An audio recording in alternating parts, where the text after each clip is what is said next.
last year, straight up, against the spread, best bets. Suck it, and suck it. All three. Not that I care. Not that I'm going to gloat. Not that I care. It's over. It's over. We're on to Cincinnati, baby. We don't navel gaze. We don't count our trophies. The best ring is the next ring. Unfortunately, my quest for another ring was slightly derailed last week. It was close. It was tight. It was a crazy first week. There were a lot of weird games. And actually, in the final analysis, I'm not nearly as upset as I thought I was going to be. At one point, I thought, and I feared, I'm not going to get any of these games right. So I will take a straight-up victory, i.e. straight up your ass. Yeah. Can we say that? Sure, what the hell. You did. I will take only being 2 games behind you against the spread because I thought I was abysmal against the spread. I'll take 7-9. And best bets, hey, congratulations, Christopher. You're 3-0. I'll get you, though. I'll get you. It's just a matter of time. No, you won't. Not this year. I'm a man on a mission. Now, what I do want to question right off the bat, right, and I deliberately saved this, I feel like the straight up versus the spread, I don't know. I got to look there at these numbers. I don't always trust Pete because I thought I had one last week where it hit the spread right on the button, but maybe I'm wrong. Maybe I changed it. I'm not going to deal with it. We'll figure it out some other time. Hey, I had one that was the blind squirrel outcome. Steelers 23, Bengals 20. That pisses me off. Boom. Yeah, that pisses me off. Shouldn't even won the game. Damn it. And you got that, all of that. That's horrible. It really is. I'm very disappointed by that. But I'm on a mission here. I'm like the Buffalo Bills of the Kansas City Chiefs. I'm coming after you this year. Here we go. I'm like the Rams. I'm resting on my laurels, and I'm resting my elbow as well. So yeah. Let's get to it. Thursday Night Football on Amazon Prime Video, although apparently they just want it to be called Prime Video. The Amazon is implied. The Chiefs are implied to be the best team in the AFC West. They're 4-point favorites against the Los Angeles Chargers. Highest over-under the week at 54. Chris, who do you like in this one? Well, I'm excited for the game, and we discussed this game a little bit earlier, this morning, and it's awesome. It's Herbert, Mahomes. To me, it's 2 of the 3 best quarterbacks in football. 2 teams that have changed themselves in the offseason over this last year. Excited about that. I am. We talked about it. The Chargers have been built to beat the Chiefs. Yeah, we can rush the passer with Khalil Mack, Joey Bosa. We don't have to blitz. You don't blitz Patrick Mahomes. They drafted Asante Samuel Jr. They got J.C. Jackson. They got Derwin James. So they got the pieces to cover in the back end. The Chiefs have improved their defense as well. It's young. That does scare me a little that the secondary and the corners can be a little young for them at times. But their D-line looked damn good last week. The Chargers improved their O-line. But having said that, in Kansas City and all of that, I'm rolling with the Chiefs here. I am. I just think the Chiefs are the energy of that stadium, and I just think Patrick Mahomes has an answer for everything. Just the way it looked last week, I think you'll see more of the Patrick Mahomes we saw in the second matchup against the Chargers last year, where he'll be patient, he'll take what the defense gives him, and when that opportunity arises to go, ooh, I can throw a special throw 40 yards down the field, he'll do that. But I expect a lot of points going back and forth here, and I'm going to take the Chiefs 31-28. I think it's a close one, and it's kind of a late field goal that wins the football game. A little needle thread. I know. I had it right on the dot. I had 31-27, so I had to kind of change that on the fly as I sat here and looked at it was -4 because I'm not betting on this game. This will not be one of my bets of the week. I know that. I have learned to trust my gut reaction, first instinct, even though it is far from perfect. I just know that when I get myself twisted up in overthinking, I end up pissing myself off far more often than not. Right. That rarely do I have an instinct that I talk my way out of and I talk my way into the right outcome. Usually I end up being extremely upset with myself for ignoring my instinct. So my instinct, Chiefs 31-20. Now, I started to talk myself out of it after we discussed the game earlier today on PFT Live. The idea that, okay, maybe the Chargers won't blitz 54% of the time like the Cardinals did. Right. Maybe they'll trust Khalil Mack and Joey Bosa to get after Patrick Mahomes without help, flood the zones, consume the passing lanes, make it harder for Mahomes to find someone who's open. He doesn't have Tyreek Hill anymore to bust open 60 yards down the field once all hell breaks loose and he's running around with his hair on fire. I started to doubt myself, but I've come back around. The Chiefs are on a mission. The Chiefs are going to get it done. The Chiefs have been preparing all offseason for the first 2 weeks. A lot of teams prepare for one. Yeah. I think the Chiefs prepared for two because they knew they got this one 4 days after the Cardinals. And I think they knew. Cardinals, we can handle the Cardinals.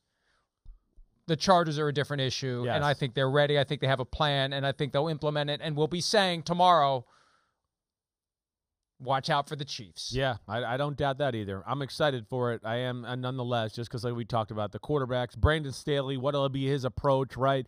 Is he going to be, is he going to be the guy that had the fourth down conversions were great the first time they won and beat the Chiefs in Kansas City? Or is it going to be just crazy go for it fourth down conversions like he did the second time at home in L.A. where it came back to bite him in the ass, and they probably would have won the game if he didn't do it a few times and just kicked field goals? That's another aspect to certainly watch. But as I've been saying, I think the fact that the Chiefs don't have Tyreek Hill actually plays in their favor. I know nobody's as talented as him on their receiving core, but the fact that they're all good and a Brandon Staley coach can't go, oh, wait, I know what to expect when Tyreek Hill's in the slot or when he's in the outside of three receivers or if he's a single receiver to one side. Right now, it's very hard to tell who that guy is or where it's coming from in Kansas City, and I hear you, and I'm with you in that feeling with the Chiefs for sure. All right, we move on to the early games on the second Sunday of the regular season, and oh boy. Whoa, boy. Right out of the gates. The Dolphins at the Ravens. Miami bedeviled Lamar Jackson and the rest of the offense last year with that zero blitz look where they would drop guys into coverage and rush guys, and they beat the Ravens 22-10 on the 10th Thursday of the regular season this time around. And Chris, I'm intrigued by this for two reasons. Yeah. First, will Lamar handle it any better as he's in his contract year? And second, is this kind of an audition for the Dolphins? Because I think the Dolphins are one of the few potential destinations for Lamar Jackson in 2023 if this thing happens where the Ravens tag him and they consider trading him. I don't think the Dolphins can sign him to an offer sheet because they lost their first-round pick for next year. You have to have your own first-round pick. Now, they have San Francisco's. I think if San Francisco's is higher, they can still do an offer sheet. Right. But either way, I think if the Ravens are considering trading Lamar Jackson after this season, the Dolphins are a potential destination. This is an audition and a challenge for Lamar Jackson. Does he rise to the occasion? Yeah, you hit that on the head. I mean, I'm interested to see what their plan is too. The Dolphins match up very well with the Ravens, especially right now where I don't know if the Ravens' run game is hitting on all cylinders. Again, the left tackle Ronnie Stanley, I don't know where he's at in his health right now. We saw Juwan James tear his other Achilles tendon, right, last week. That concerns me. We know the running backs aren't quite to 100%. I do think it's going to have to fall on Lamar in the pass game, and who is that guy at receiver that can make a play or two to get open against these all-out blitzes? Be shocked if the Ravens don't have a good game plan for this all-out blitz type of look. But the Dolphins, their defense matches up with the Ravens across the board. And, of course, we know they can cover guys man-to-man and be an issue that way. Dolphins offense, hey, it's good too. The Ravens losing Kyle Fuller last week at corner with Marcus Peters not being back yet either. That bothers me a little, but I still think the Ravens defense, like the Dolphins, is damn awesome. I do. And even though they have Waddle and Tyreek Hill, I don't think that Tua is yet. I got to see it before he goes bombs away and really scares teams. There were some plays last week in that Patriots game where I go, oh, he's open down the middle. Throw it. He's open. And I feel like he was a little tentative, like, I don't know if I can reach him. I don't know if I want to throw it out there, right? I think this is a very close football game. I was going to go, I think I might pick the Dolphins as an upset. But the fact that it's in Baltimore, home opener, the way they lost to them last year, and really I'm going to pin this on this one a little too, so you could suck this to and on. I think Tua is going to turn the ball over in this one. This is the game where I think a strip sack fumble, a dumb interception, that defense, creative, crowd noise, all that leads to it. I think the Ravens win a close one, 20-17, Mike. You know, Bill Belichick bordering on the making of excuses last week, which is something he's never done because he's rarely had to, frankly. He was right, though, when he said it was just a couple of plays that changed that game. Yeah, and right. 20-7, see, we need to rewire our brains. 20-7 looks like a big margin. It really isn't a big margin. Yeah, you're right. It isn't. When you score points in 7-point increments, 13 is no big deal. And we see teams coming from behind double digits or more all the time now. We see that score, and I don't know why we think, oh boy, 13 that was points dominant. really kicked their ass. Right. They didn't. Right. They didn't. And you're right. The Ravens at home, the Ravens spending the offseason studying exactly what went wrong against the Dolphins on that Thursday night last year. And even though Josh Boyer and most of the defense is back, Brian Flores isn't there. So to the extent that you need to look at what happened last year, predict what the Ravens are going to do to counter it, and then get a step ahead of them on the chessboard, Flores isn't there to help do it. And I think there's value in having him there, and conversely, it hurts for him to not be there because Mike McDaniel isn't going to help Josh Boyer figure out the next move to make to stay ahead of the Ravens offense as they try to zig based on the zagging that was done last year. Yeah. So I put all that together, the challenge that Lamar Jackson has, the opportunity he has to impress the Dolphins as he gets closer and closer, possibly to leaving the Ravens. I think the Ravens win 24-20. Barely covering, but covering and winning. Probably not a best bet for me, but I think the Ravens get it done, especially because this one is landing so early that they spent, I believe, a ton of time getting ready for. Yeah, this might be another team that, like you talked about with the Chiefs and the Chargers, where I would expect that, there was some time spent on this. And we discussed this a little this morning. I think a lot of teams have looked at the Dolphins who've had them on their schedule because this is a pain in the ass dealing with this defense. And how are you going to combat it? What are you going to do? So I would think the Ravens, spent some time in the offseason. Even in training camp, I bet you there was a few days where they did a Dolphins practice. They might have not told the players, but that's what they were working on. So I'm fascinated by this game. It's one of the games of the day at 1 o'clock for sure for me. All right, we move on to the next game, not one of the games of the day. The New York Jets, the Cleveland Browns, home opener with Brownie the Elf painted in the middle of the field. The Jets with Joe Flacco getting yet another start. The Browns are 6.5-point favorites. If they win, they will be 2-0 for the first time since 1993, although that was the Ravens, right? Ravens fans still get pissed off when I say that. Browns fans get pissed off when I say it, but facts are facts. That was the Ravens that went 2-0 in 1993, not the Browns. These Browns didn't exist yet, but they exist now. So they've never been, I guess that's the better way to put it, they've never been 2-0. These Browns, they have a chance to do it. 6.5-point favorites, over under of 40. Who do you like? Well, I like the Browns. I'm going to go and pick them here, but I don't feel necessarily warm and cozy about it. Again, I don't have much faith in the Browns passing game. I gotta see more production out of that part of the offense. The Jets defense looked pretty damn good last week against the Baltimore Ravens. Yeah, I know they let up, 3 touchdown passes to Lamar Jackson, but context matters. There was a shankopotamus shitty kick by the Jets, and there was a stupid decision by Joe Flacco that led to short field touchdowns for the Baltimore Ravens. So I do think the Jets can keep them in there a little bit. Other thing I look at, too, to where just, to me, maybe plays in the Jets' favor, Robert Saleh, he taught the defensive coordinator for the Browns, Woods. I'm blanking on his first name here. Joe Woods. Joe. Thank you very much, Mike. When in doubt, just go with Joe. Hey, Joe. Yeah, that's right. Hey, Joe. And because of that, I think that it'll be a close football game. I think the Jets are a team with an edge and trying to disprove some of these, haters and people that are doubting them. And I think Robert Saleh does bring that to the table. But ultimately, I think the Browns running game, them being at home, will help them win an ugly, close football game. They got a kicker that looks like he's a real weapon for sure. 20-17 Browns. Ooh, another not. I know I'm close on all these. Another I know. Another take the favorite to win, but the underdog to cover. 3 for 3 is Chris Simms so far this week. Yikes. I'm going to go 24-10 Browns. I just think that the Jets aren't ready.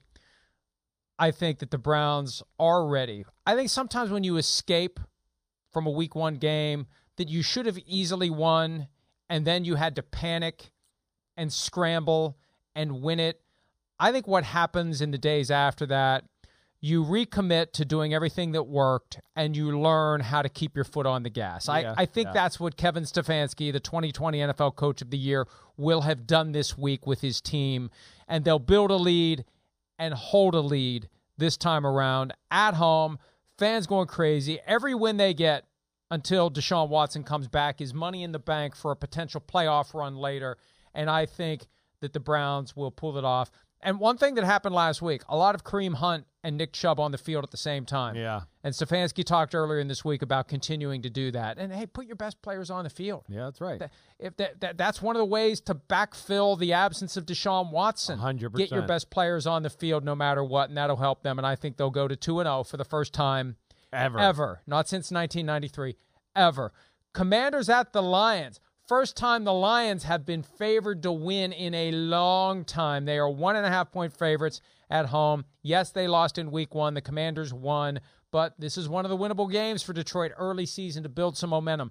Can the Lions beat Washington and get to 1-1? Chris, what do you think? I expect a close game. I'm going to say that right off the bat. I do. There's some things that I liked about the Lions last week, certainly. They had a chance to kind of control the game early on and drop some opportunities against the Philadelphia Eagles.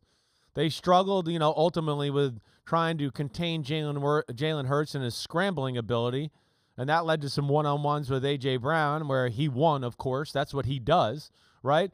I could see this game being high scoring. I don't know if either defense is all that great here. And, where I'm leaning Washington, and I'm going to take the Commanders 27-24 here. My biggest reason being, again, I don't expect the Commanders to run the ball all that effectively, and I do question their O-line a little bit. You've heard me say that, and I think last week you can certainly look at it and maybe question it a little too. But I'm not ready to write home and say the Lions' pass rush is special to really take advantage of that. And then I look on the back end and go, hey, Jeff Okudah looks better, certainly. But I think this Washington pass game is somewhat elite. I do. And then I think you couple that with, hey, there's things I like about the Lions. I do. But at the same time, I still think they're finding their way with who they want to call the plays and be offensive coordinator. And they have Jared Goff. And Jared Goff, to me, is just good in these kind of games to where, it could be a shootout and all that, where he's just going to leave a few points or a few drives where they got to get off the field because he's going to miss a pass or he's just going to, miss the read or whatever else that way. So that's where I'm going to go Washington 27-24. Oh boy. We disagree for the first time this week. I just like the Lions. I don't know how many opportunities they really have to win games. I know. And does it carry over that they finished strong with their second straight week 1 backdoor cover when they were left for dead and they made it a 3-point game against the Eagles? I don't really know, but you got to deliver something for those fans. You got to just find a way with DeAndre Swift and Jamal Williams and Jared Goff and Amon-Ra St. Brown. Just get it done. Make it happen. And this feels like the kind of game where they keep it close. They hold it together.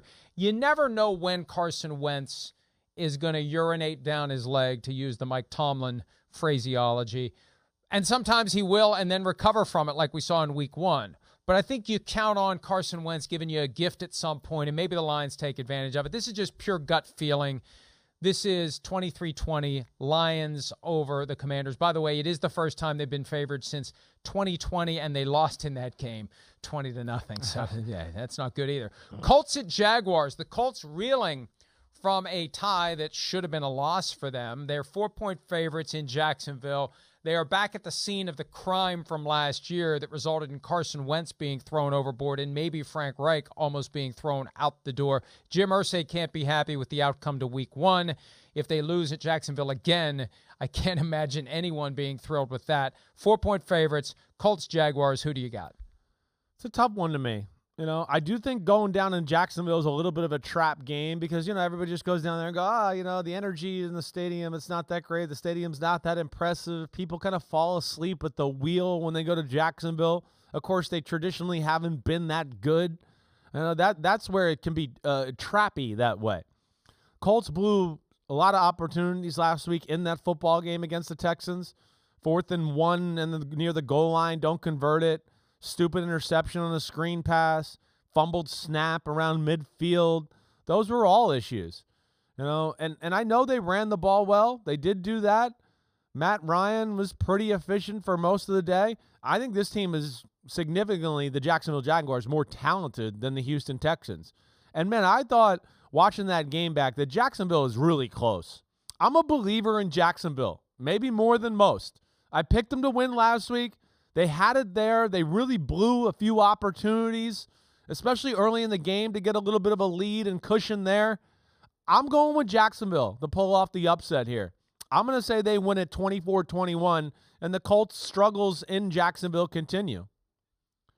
You have now chosen, in each of the 5 games we've discussed so far, the underdog to at least cover. You have now taken the underdog to win 2 of the 5 games. I will disagree with you. I think that the Colts will be even more locked in, even more focused after what happened last week. They're still learning their way with a new quarterback. They've lost to Jacksonville in Jacksonville at least for 2 straight years. Remember, 2 years ago, the Jaguars beat the Colts week 1 and never won again. So I think the Colts, with Jonathan Taylor, who had 164 rushing yards last week, Matt Ryan came on after they fell behind 20-3. There are some good things to take from what happened last week, and here's the reality. I mean, you're starting the season on the road against the 2 teams in your division you should be able to sweep. Right. You tie the Texans. If you lose to the Jaguars, I really don't know how long GM Chris Ballard can keep owner Jim Irsay from firing everyone. Because I really do think Ballard saved Reich. I don't know that. I rarely know anything. I'm just guessing that Irsay was ready to get rid of not only Carson Wentz, but also the guy who recommended Carson Wentz last year in Frank Reich. And I'm not suggesting Irsay would fire Reich during the season, but it's these kind of games that put it on notice. This is the kind of game that, even if it doesn't get him fired at the bye week, it's the kind of game that if you ultimately don't make the playoffs or win the division or get a favorable matchup in round 1, it's because you blew it in September in Jacksonville, when everyone knows that what happened last year in Jacksonville is the thing that caused the owner's head to explode. So you got to go back to Indianapolis or Jacksonville this year and win. It's sometimes it's just that simple to me. 24-17, Colts over the Jaguars. I feel pretty good about that one. This one maybe, the Colts screwed me last week on the best bet. This may be a best bet for me this week. Good. I hope they screw you again. At the end. Yeah, good. Buccaneers at the Saints. The Saints have won 6 in a row in the regular season against Tampa Bay. The Bucs are 2.5-point favorites. Home opener for the Saints and their new coach, Dennis Allen. We talked about this one on PFT Live. I think we both were trying not to give away our pick. Now it's time to give it away. Who do you like? I'm going to go with the team that's been winning this series. I don't feel comfortable about it, but I'm going to go with the Saints here. I'm going to go 24-21 Saints. The Saints match up well with the Bucs. The Saints won last week despite not playing their best football. And I think that's going to get them on edge this week too. It's one of those, rare wins where you don't feel good after, and you're almost pissed off when you go into the facility Monday, Tuesday, because you're like, we're better than that. Like, what did we do? And the coaches have like a fire under their ass because they know they're better than that. Now you got the Tampa Bay Buccaneers Super Bowl contender in town. But I do think it's kind of a win that will give the offense and Jameis Winston confidence.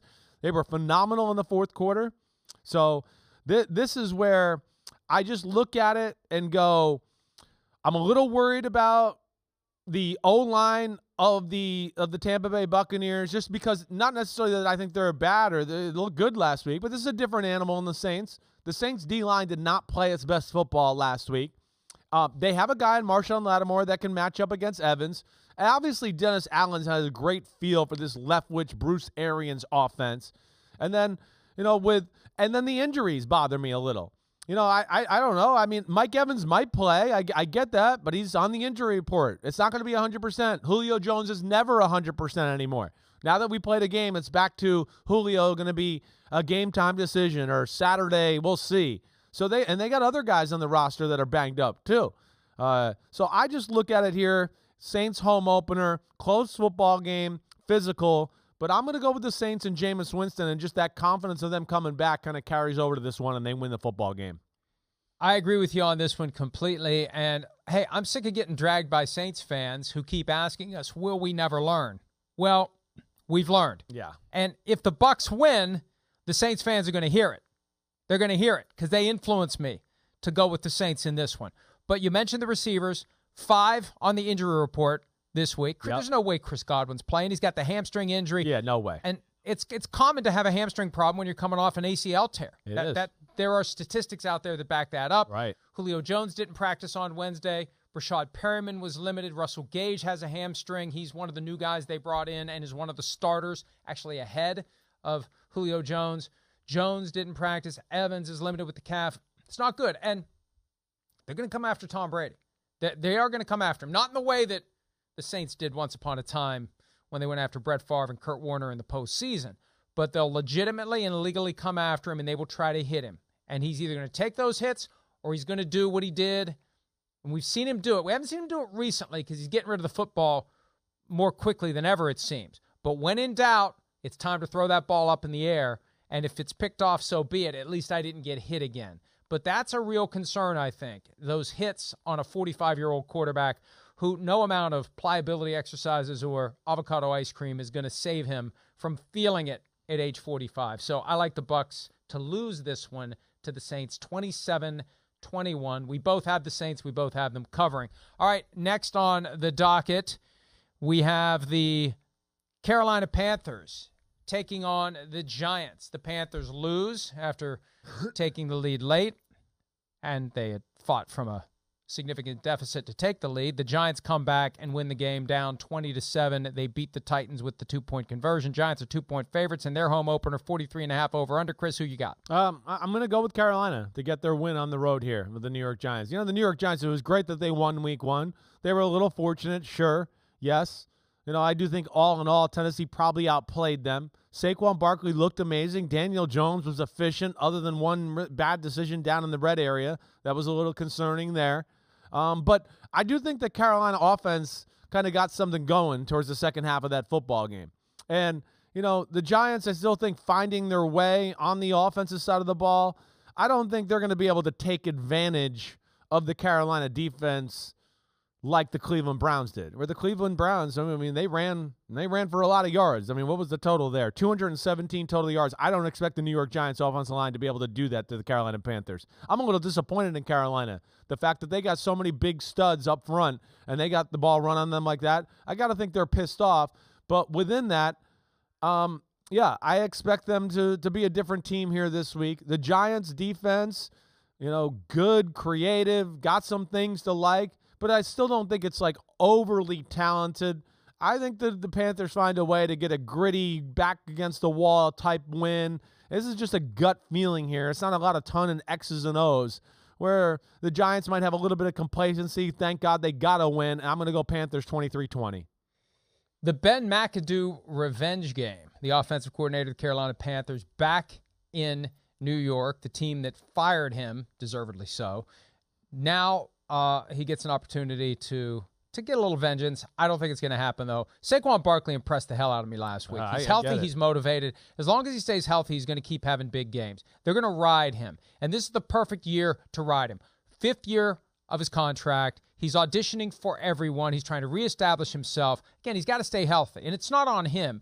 The position is not conducive to staying healthy. But for now, he's healthy. And I think he keeps going, and I think he has a big game, and I think the Giants find a way to win 24-20, so they win in their cover in their home opener. Take that, Ben McAdoo.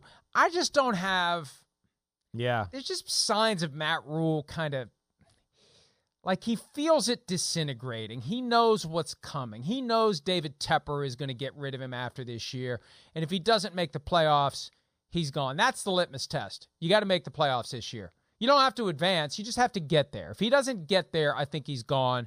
And losing that game against the Browns after they were done, they take the lead, and then they blow it. And then he's making some weird excuses this week or saying how good the offense was in the second half. Well, okay, the Giants, or not the Giants, but the Browns took their foot off the gas a little bit, and the Panthers had a big play, a 76-yard catch and run. That's right. That makes your per play average go up as well. So I just don't believe in the Panthers yet. Yeah. They had a chance, and I'm kind of pissed off because they were one of my best bets last week, and they screwed me. So take that, Panthers. I'm picking you to lose Screw them again, this week. Panthers. Win the game and screw them again. They feel that one.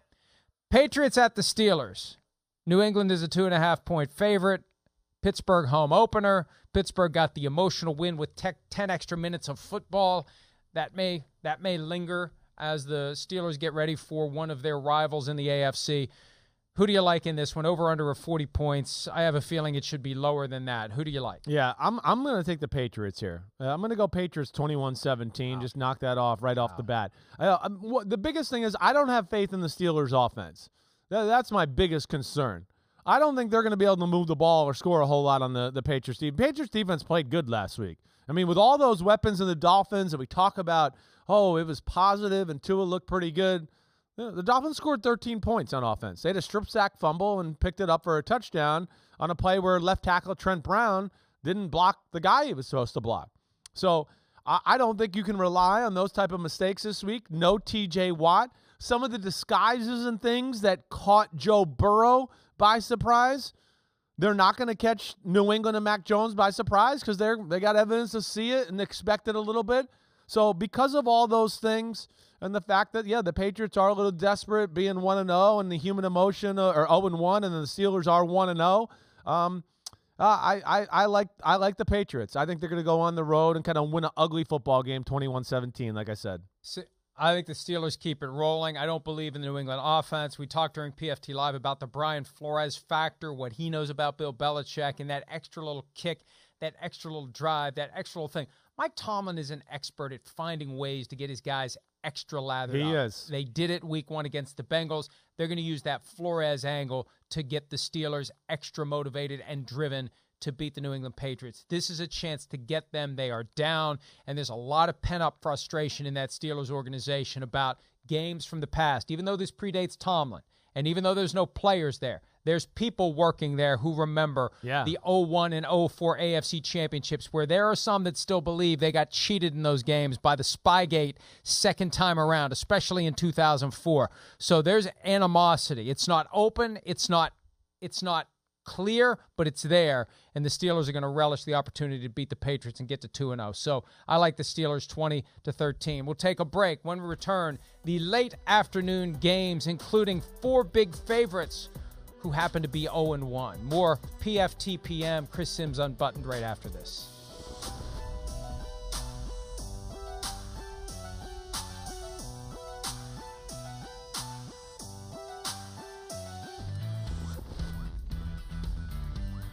All right, we're back. PFTPM, Chris Simms Unbuttoned. The late afternoon games for the second Sunday of the 2022 regular season. Always important to enunciate the T's. 2022, Falcons at Rams. The Rams, coming off of that blowout loss to the Buffalo Bills, are 10.5-point favorites over the Falcons. It's the biggest spread of the week, over under of 46.5. And it's the first of 4 double-digit spreads this week. There were none last week.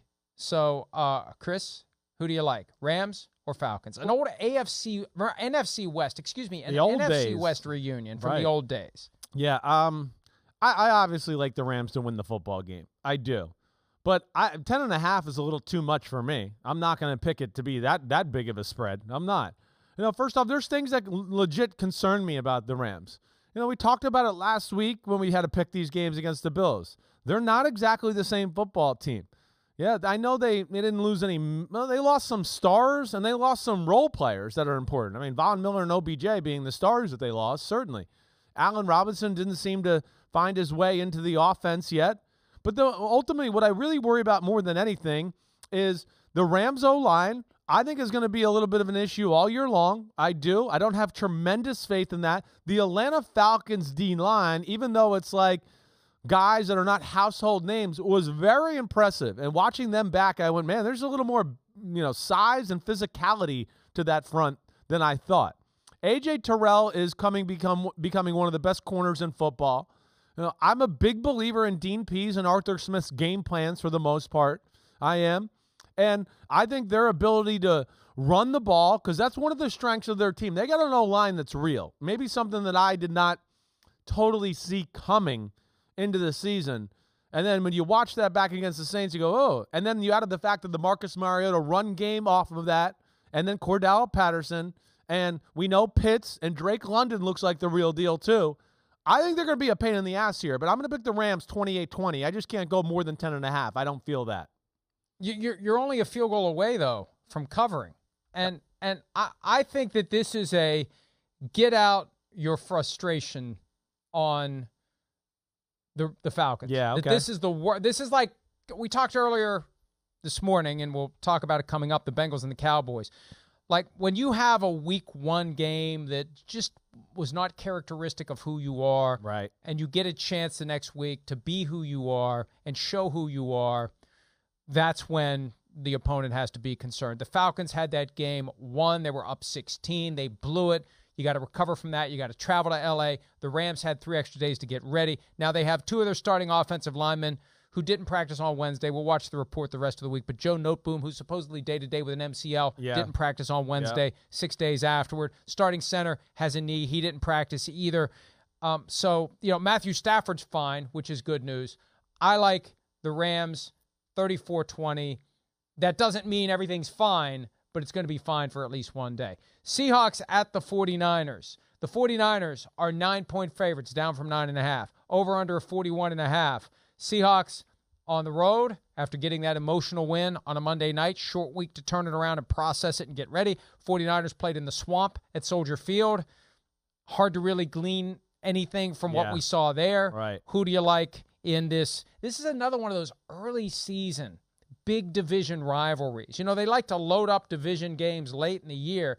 It seems a little early to be sinking your teeth into some big rivalries, but here we go. Who do you like? Yeah, here we go. I like the 49ers. I'm going to pick them to win. I'm not going to pick them to cover the spread, though. I'm not. Even though I think they're going to be one of these teams, like you kind of just talked about, of like the Rams, that's going to be pissed off, get back on track, everything you got, home opener, definitely. The rain last week definitely hurt the 49ers more than it did the Bears. The 49ers are the bigger and faster team, and it made them slower and an inability to sink their cleats in the ground and push the Bears around. I think that really hurt them. But I just don't see blowout in the 49ers' resume right now with Trey Lance at quarterback. I don't. One thing is Pete Carroll has shown in their defense the ability to kind of get a hold of the Shanahan run game. I do. And then, of course, I'm not ready to just anoint the 49ers pass game ready to take over and stress out the Seahawks defense. I think we're going to still see a steady dose of Deebo Samuel at tailback. Couldn't get over how many times he ran the ball last week. And, added to that, he's amazing at running the ball. I said on my podcast yesterday, I think Deebo Samuel's in the conversation for one of the 5 best running backs in football, let alone one of the 5 best receivers. It's really crazy. It is. But I think ultimately, too, what I get scared of and why I'm going to pick the 49ers to win 24-17 is I still don't have faith in the Seahawks offense. I don't. We saw, hey, it was great. Geno was great first half. But it's like they ran out of tricks. And it's like, okay, that was it. I had my 4 or 5 game plan plays in the first half, and I don't have any more in the second half. And, whoa, they made some adjustments, and I don't know what to do. There's still a problem with them getting the ball to DK Metcalf, and this is a different animal as far as the defensive line's concerned from what the Seahawks saw with Denver. That's why I go 49ers.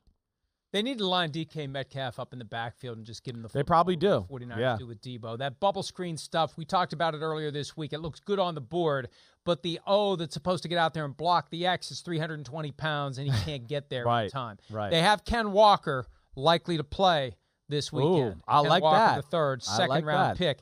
That's a potential difference maker for Seattle. Ooh. Yeah, I'm picking the Seahawks to win. You want the drama. That's what you want. You want to pick the Seattle because you want the drama. You want the Jimmy Garoppolo drama to go. I'm allowing my interest. Who do you root for? I root for a good story. And there's no better story then the 49ers losing at home, Trey Lance not looking good, and Monday or Tuesday we find out Jimmy G is starting Sunday Night Football Week 3, 49ers at Broncos. Bengals at Cowboys. The Bengals 7.5-point favorites over the Cowboys, over under a 41.5. Cooper Rush versus Joe Burrow. This is so weird. This is like some upside-down universe where the Bengals are the clear favorite against the Cowboys. What's the world coming to? Well, the Bengals are still pretty good, and even though they lost in Week 1, I have full faith in the Bengals. Chris, do you? Yeah, I do too. To me, this is, it's easy to pick the winner. I'm picking the Bengals. There's no Dak Prescott, and what the hell was the like about the Cowboys with Dak Prescott? And now they're playing a team that's, every bit as talented as the Tampa Bay Buccaneers. Now, the only way I think they can lose this game or even be close is if just the O-line doesn't show up and can't block Dexter Lawrence and Micah Parsons. But I got to think that O-line, second week playing together, pissed off a little bit last week. They're going to be ready to go. And I just think that I still am a huge believer in Joe Burrow and that offense. I'm going 28-17 Bengals. I actually probably should pick it to be more than that, but it's going to be 28-17 and certainly could be one of my best bets for this week. I know I rarely pick a blowout score because if it goes haywire, then you get dragged even harder than you otherwise would. I'm throwing that out the window here. The Bengals are in a class above the Cowboys, and the Cowboys are even more dangerous because they don't know they're not as good as they think they are. Yeah, so they're going to walk right into the uppercut here, 30-13. Bengals all over the Cowboys.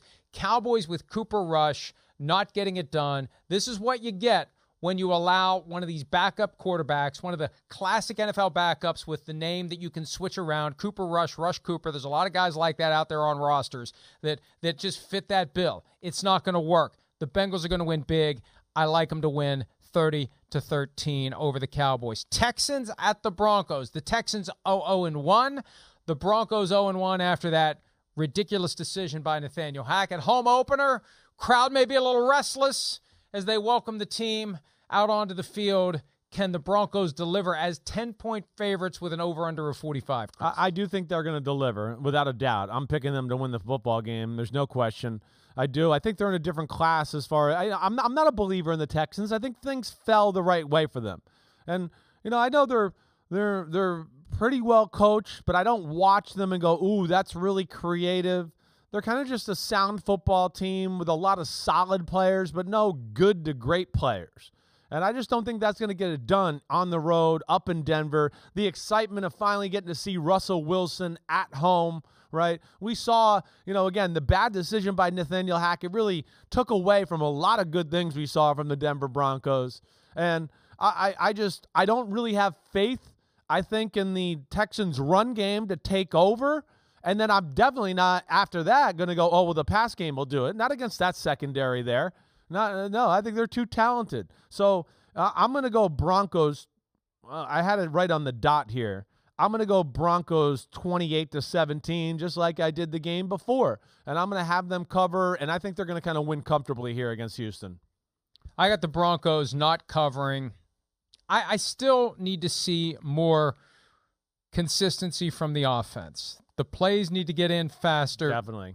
Russell Wilson got away with some bad throws last week. That one touchdown, was it the touchdown to Jerry Jeudy? Yeah, he underthrew it. We were texting about that. Right. He underthrew it, and the defensive back didn't even see it coming. Right. Russell, and it's not quite as bad as Ben Roethlisberger last year when Ben Roethlisberger thought he was the guy that he was in 2011.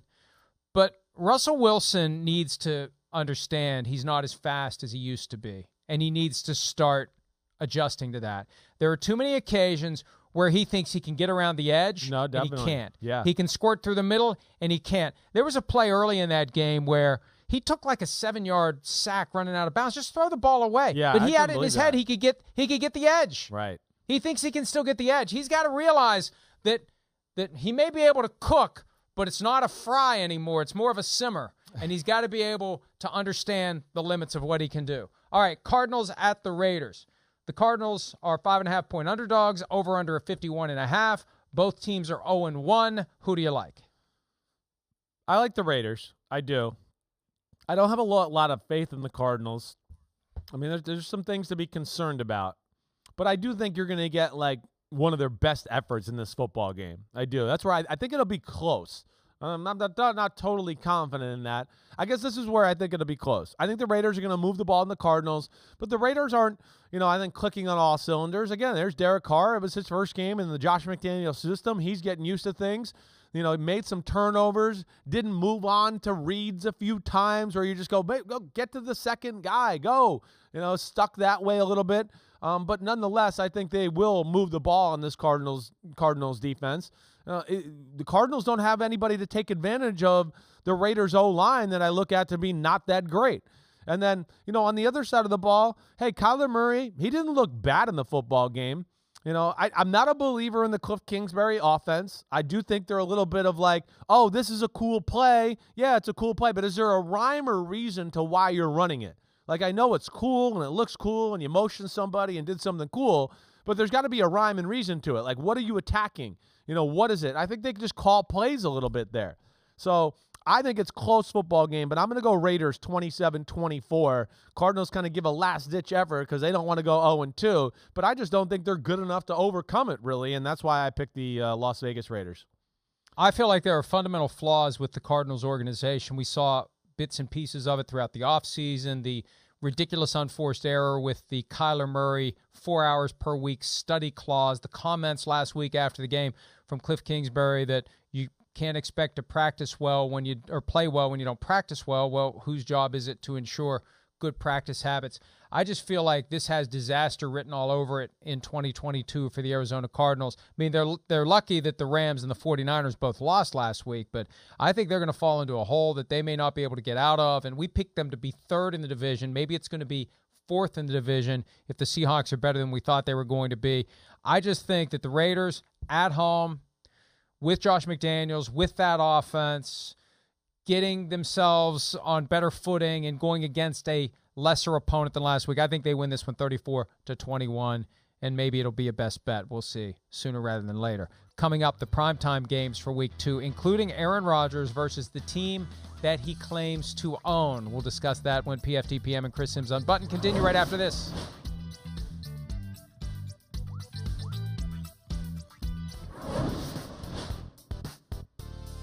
Sunday night, Lambeau Field, Chicago Bears escaping the swamp on which they played Week 1, beat the 49ers, down 10-0 in the second half, came back and got it done. Packers lost by 16 to the Vikings, although it could have been very different if Christian Watson just catches the damn football at the outset of the Packers' first drive. Chris, the Packers are 10-point favorites against their arch rivals from Chicago, 42.5-point over-under. Who do you like? It's too much for me. I'm picking the Packers to win, but it's too many points. I know it's Aaron Rodgers, and I know, hey, we think they're going to be pissed off and all of that. I don't know. I'm not a believer in the offense right now. I don't look at it. I think Rodgers does have a trust issue with the young quarterbacks. You heard me talk today that I don't think what concerns me about Rodgers is the throws he doesn't make, where I go, he's open. Why are we checking it down? For the completion percentage, the quarterback rating, pocket's good. Guys open down the middle for 20 yards. Throw the freaking ball, right? That's why he's not in the class of Josh Allen and Patrick Mahomes right now, or Justin Herbert. He's not. I just showed Pete some of those plays too, and he's like, whoa. There's a handful of them. Almost every game now. And then you add in the fact that I don't think they're that special on the offensive side of the ball scheme-wise. I think it's a good scheme. I don't look at it and go, great. I don't think they're a great running team. I think they're a good running team. And I think the Bears are one of those teams, it's just, they're coached well. They do the right things. They're not overly talented. And I think the fact that their offensive coordinator, Luke Getsy, coming from Green Bay, is going to help Matt Eberflus out. Eberflus, their defense, very well coached always, never really out of position. So I'm going to pick them to hang around a little bit. I'm picking the Packers to win 23-20, but I think Chicago is going to make this interesting. I'm a kind of a believer in Justin Fields and his ability to make plays when the time counts. Every time I hear the name Luke Getsy, I think of Joe Pesci's character from Lethal Weapon 2. Leo Getz. They you at the drive-thru. They you at the drive-thru. Stop. I think the Packers, this is just, to me, one of those old school butt whoopings coming. Now, for NBC's sake, we would like an exciting game that is undecided up until the very last second, possibly with a controversial ending. But I think the Packers take care of business. I think they know the stakes. They know they need to turn it around. And they're at home against a Bears team that we did not get a clear representation of last Sunday in that muck and mire of Soldier Field. I think it settles down. I think that the receivers begin the process of stepping up. Aaron Rodgers figures out how to deal with those players, maybe does get the ball down the field a little bit more, running with A.J. Dillon and Aaron Jones. I think they'll be fine. I think they win 31-17. But you're making me a little less confident with your criticism of Aaron Rodgers, but I still think the Packers get it done. Monday Night Football, an overlapping doubleheader. Titans-Bills in the first game. Bills are 10-point favorites, over-under of 48. Bills very rested, 11 days between games.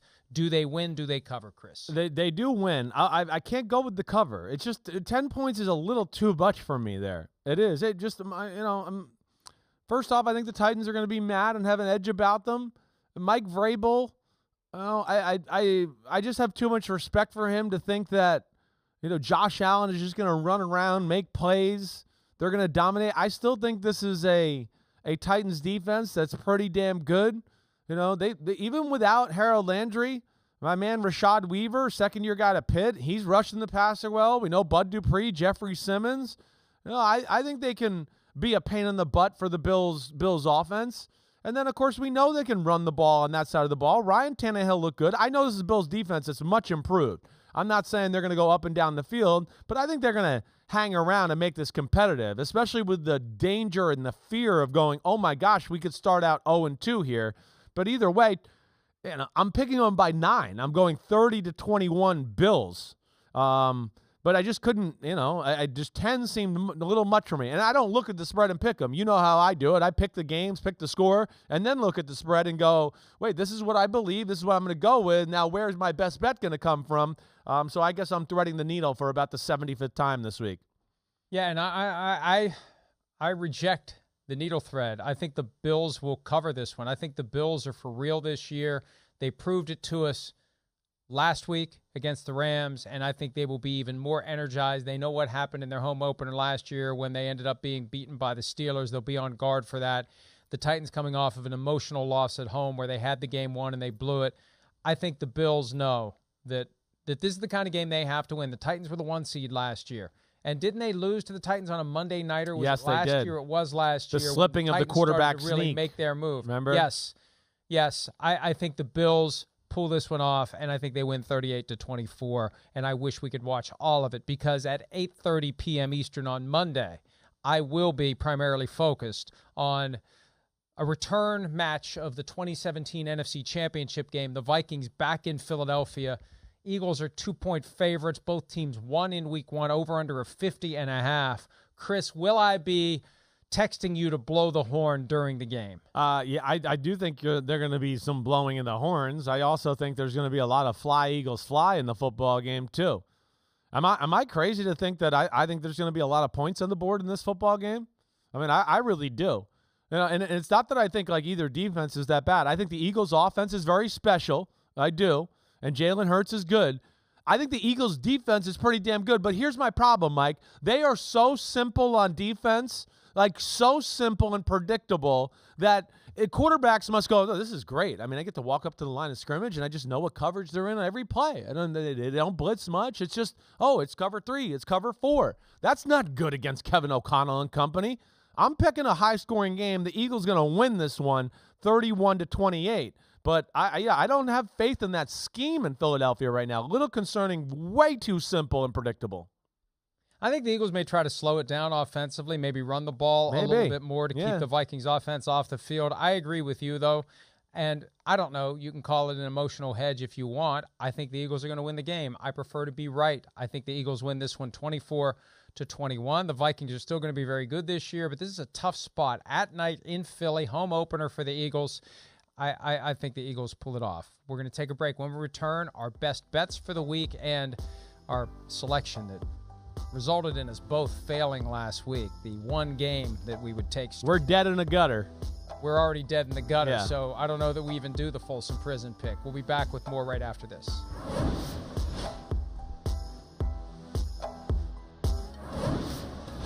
Best bets time on this joint production of Chris Simms Unbuttoned and PFT PM. We each pick our 3 favorite plays of the week. Last week, Chris was 3-0. I was 1-2. Chris, by the way, has picked 12 underdogs this week, and we disagree on 5 games straight up. Do we? And this is always that slot machine effect. Yeah. There's Do only we one line we're up gonna agree. our best bets? All right, go ahead. You go first. Well, I'm taking the Bengals because, I mean, I picked it to be 28-17, and as I was going and looking at and talking, I was going, this could be more. And then I know your score was higher than that as well. So that's my first one, and I expect you to pick that as well. So that's where the slot machine will line up, but I think that's where it'll end today. This is a line that's too low because the general public thinks too much of the Cowboys Cowboys and not enough of the Bengals. Right. I agree with you. Yeah. I think the Bengals win this one easily and cover, so we agree. So the slot machine is active so far. You've got the 2 cherries, Bengals and Bengals. Where do we go in the second column? You go. Let me hear yours next. Go ahead. I'm going to, I'm probably going to regret this, but I think the Colts will beat the Jaguars by more than 4 points. If Frank Reich actually wants to fly home after the game, he will show up with his team and beat the Colts by the Jaguars, by more than 4 points. I think the Colts will get it done, and I know the Jaguars are better, but I think the Colts will pull this off. Maybe he'll ask Shad Khan to take the plane to Cleveland or Ohio and hang out at a bar after the game too. He'd be like, hey, can I borrow that plane that Urban Meyer was on last year? All right. I don't do this a lot, but I'm going the under. I'm going under town right here. Under in the Ravens-Dolphins game. I just look at it right now and go, I think the Ravens defense is good and the Dolphins on the road and all that. And yeah, hey, we got Tyreek and Waddle. But like we said, it was 13 points last week. All right. The over-under is at 44.5. I picked it Ravens 20-17. I wouldn't be shocked if this is 17-14 or 17-13 kind of game. So I'm going the under in that one. I've got 2 underdogs I really like this weekend, the Steelers and the Seahawks. I was leaning Seahawks. I'm going Steelers. Steelers at home over the Patriots. The Brian Flores effect. Take that, Bill Belichick. Steelers are my 3rd best bet. How about yours? All right, my 3rd one is going to be an over. I thread the needle on too many of these. I'm going with the Eagles-Vikings over. The 31-28. The over-under is set at, I think, at 50.5. I obviously have 59 points there total. I'm going the over. I'm expecting a little bit of an offensive shootout there. All right, Folsom Prison Blues, who's the one team, the one game that we would pick straight up if we're dying in a gutter, the one game we rely upon this weekend to deliver? Well, I know the Cowboys are supposed to have guns on their holsters, but the Bengals are coming in, no opposable thumbs, but they're going to shoot the Cowboys and win this one. Sorry. We'll die together in the gutter. I'll take the Bengals as well. Enjoy the games this weekend. We'll see everybody Friday morning for PFT Live. See ya.